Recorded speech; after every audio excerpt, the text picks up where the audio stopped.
দর্শক, এই মুহূর্তে বরিশালের রূপাতলী বাস টার্মিনাল থেকে যুক্ত হচ্ছেন সহকর্মী পারভেজ রাসেল। পারভেজ, 15টি রুটে তো বাস চলাচল বন্ধ আছে, তো এই বন্ধ থাকায় যাত্রীদের ভোগান্তি আপনি কেমন দেখছেন আমাদেরকে জানাবেন।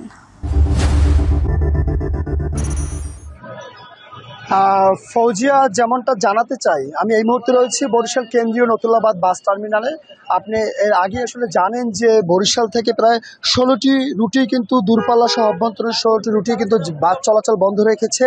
এবং এই যে বরিশাল মিনিবাস মালিক সমিতি যারা শ্রমিক রয়েছে তারা বলছে তাদের জীবনের নিরাপত্তা চেয়ে কিন্তু এখন তারা এই সকল রুটে বাস চলাচল বন্ধ রয়েছে। এই যে বাসটি এই মুহূর্তে দেখাচ্ছি তৌহিদি, সেই বাসটি কিন্তু আসলে আজ সকালে ভাঙচুর করা হয়েছে বরিশাল কেন্দ্রীয় রূপাতলীতে, এবং গতকালও কিন্তু এই দফায় দফায় ছাত্র এবং শ্রমিকদের সাথে সংঘর্ষের ঘটনা ঘটেছে।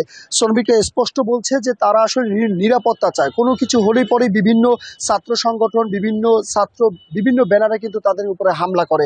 আমরা কথা বলেছি বেশ কয়েকটি কলেজের শিক্ষার্থীর সাথে, সমন্বয়কদের সাথে। তারা বলছে যে তারা তাদের পাল্টা বক্তব্য দিচ্ছে যে না, তাদেরকে যদি কোনো বাস বা কোনো গণপরিবহনে তাদের কার্ড দেখানো হয় সেক্ষেত্রে তারাও বিভিন্নভাবে তাদেরকে লাঞ্ছিত করে বা তাদের কথা মানতে চাচ্ছে না। গতকাল কিন্তু বরিশাল বিএম কলেজে এক শিক্ষার্থীর সাথে আর কি এমন একটি ঘটনা ঘটেছে, তারই প্রেক্ষাপটে এই হামলা ভাঙচুরের ঘটনা ঘটেছে। তবে দুপুর 3:30 নাগাদ কিন্তু বরিশালের জেলা প্রশাসক, বিভাগীয় কমিশনার, পুলিশ প্রশাসন এবং ছাত্র সমন্বয় সহ বেশ কিছু সংগঠন কিন্তু নেতৃবৃন্দ তাদের সাথে বসার কথা রয়েছে, এবং এ নিয়ে 3:30টার মধ্যেই কিন্তু শুরু হয়ে যাবে এবং সকল রুটের গাড়ি চলাচল কিন্তু স্বাভাবিক হবে আমাদেরকে নিশ্চিত করা হয়েছে এখন অবধি পর্যন্ত। তো যাত্রী সাধারণ যারা রয়েছে, দূরপাল্লা বা বাসের যেসব যাত্রী বিভিন্ন দূরের গন্তব্যে যাবে, তারা আসলে চরম ভোগান্তিতে পড়েছে।